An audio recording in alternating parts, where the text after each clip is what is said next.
благ цвет со цимет. Доаѓам дома и те наоѓам сам. Ајде, ти велам, да излеземе да купиме нешто за јадење. На местото кај што обично купуваме грепки и мастеки, продаваат бурек со сирење и некои благи кифли со цимет.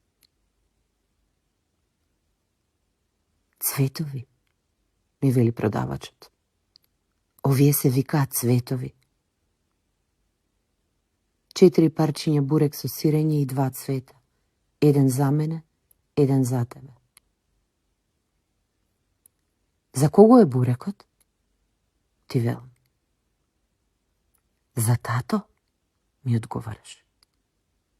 А каде е тато? Не го видов. Дома е, ми велиш. Дома е, само што во последно време почна да се крие по ќошињата на собите. Се смали и се крие. Не можеш да го видиш. Не зборува. Молчи и се крие, таков малечок. Ајде тогаш да се вратиме дома и да го најдеме, ти велам. Совеста ме буди взори. Со мачнина станувам, се мијам и се облекувам, мислејќи на тебе.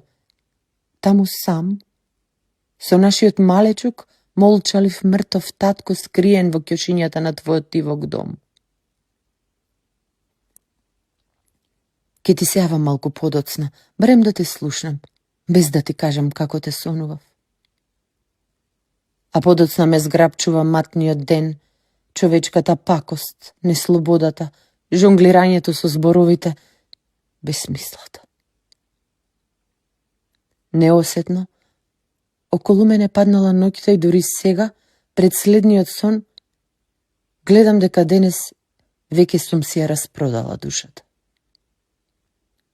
Ни овој ден не успев да го зачувам за себе. Ми остана само утринската тага. Веќе е доцна сега да ти звонам. Денеска не остана ниту еден благ цвет со цимет.